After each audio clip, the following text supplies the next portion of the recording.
మీరు ఇండియాలో ఉంటూ మీకు America, Germany, Japan, Canada, Australia, Dubai, Abu Dhabi or any Arab countries, Africa ఇలా దాదాపు 100కు పైగా దేశాల్లో గనక మీకు అక్కడ బ్యాంక్ అకౌంట్ ఉన్నా, లేదా ఒక బిజినెస్ ఉన్నా, లేక ప్రాపర్టీస్ ఉన్నా, షేర్స్ ఉన్నా, మ్యూచువల్ ఫండ్స్ ఉన్నా, ఏదున్నా సరే ఆ దేశం ఆ గవర్నమెంట్ వాళ్ళు మన ఇండియన్ ఇన్కమ్ ట్యాక్స్ గవర్నమెంట్కి ఆ డేటాని మొత్తం ఇచ్చేశారు. ఫట్కా అని, సిఆర్ఎస్ అని, ఆటోమేటిక్ ఎక్స్చేంజ్ ఆఫ్ ఇన్ఫర్మేషన్ అని మొత్తం ఇచ్చేశారు.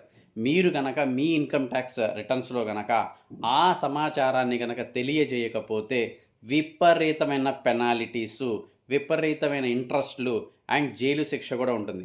ఆ శిక్షల నుంచి తప్పించుకోవడానికి అద్భుతమైన అవకాశం ఇచ్చింది. అది ఆగస్టు 14, 2026 అంటే 2 రోజుల ముందు నోటిఫికేషన్ వచ్చింది.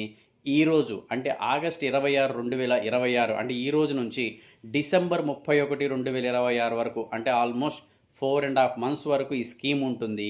ఈ స్కీమ్ కింద కనుక మీరు అనౌన్స్ చేస్తే కేవలం ₹1,00,000 పెనాల్టీ కట్టేసేస్తే మీకు ఇమ్యూనిటీ వస్తుంది.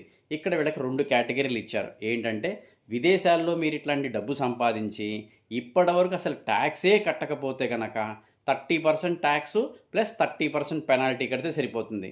మామూలుగా అయితే ట్యాక్స్ కట్టాలి, ప్లస్ ఇంట్రెస్ట్ కట్టాలి, ప్లస్ 3 times పెనాల్టీ కట్టాలి, ప్లస్ ప్రాసిక్యూషన్ ఇవన్నీ ఉంటాయి. బట్ ఈ scheme fast DS, foreign asset small tax payer declaration scheme అని చెప్పని స్కీమ్ కింద కేవలం 30% ట్యాక్స్, 30% పెనాల్టీ కడితే వడ్డీ కట్టక్కర్లేదు, ప్లస్ ప్రాసిక్యూషన్ కూడా ఉండదు. అదే ఆల్రెడీ అక్కడ మీరు ఎన్ఆర్ఐగా ఉన్నప్పుడు అక్కడ ఆస్తులు సంపాదించి అక్కడ ట్యాక్సులు కట్టేసేసి ఇండియాకి వచ్చినాక మీ ఐటీ రిటర్న్లో తెలియజేయాలి. కాదు ఇది 5 కోట్ల లోపల ఉన్న వాళ్ళకి వస్తుంది, ఇందాకడదేమో ₹1,00,00,000 లోపల ఉన్న వాళ్ళకి. ఈ వీళ్ళు కేవలం ₹1,00,000 కడితే పెనాల్టీ చాలు. మామూలుగా అయితే 10 లక్షలు కట్టాలి. ఇప్పుడు ఈ స్కీమ్ కింద అయితే ₹1,00,000 కడితే సరిపోతుంది. ఈ స్కీమ్ కేవలం డిసెంబర్ వరకే ఉంటుంది. కాబట్టి ఇప్పటి వరకు మీరు ఎవరైనా మీ ఐటీ రిటర్న్స్లో ఇలాంటి సమాచారం తెలియజేయకపోయినా ఆర్ అక్కడ ఇన్కమ్స్ని కనుక కట్టకపోతే కనుక వెంటనే ఈ స్కీమ్ అవకాశాన్ని ఉపయోగించుకోండి. ఇప్పుడు మీకు దగ్గర విదేశాల్లో ఉన్న ఆస్తులు, ఆదాయాలు అన్ని వివరాలు ఇండియన్ ఇన్కమ్ ట్యాక్స్ డిపార్ట్మెంట్ దగ్గరికి వచ్చేసినాయండి. అలాగే ఇండియన్ ఇన్కమ్ ట్యాక్స్ డిపార్ట్మెంట్ కూడా ఇక్కడున్న ఆస్తుల్ని ఆ దేశంలో ఉన్న వాళ్ళకి కూడా తెలియజేసింది. కానీ ఇంకా మనం ఇన్కమ్స్ని కానీ అసెట్స్ని కానీ దాచే అవకాశాలు లేవు.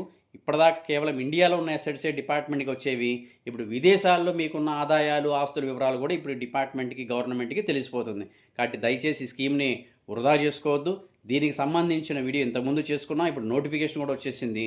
దీని గురించి మరిన్ని వివరాలు ఏదన్నా కావాలని అంటే కనుక కామెంట్ బాక్స్లో తెలియజేయండి, లేదా 9885678619 నెంబర్కి కాల్ చేయండి. Wish you all the best. This is Harnath, chartered accountant, 7/1 Arundelpet, Guntur.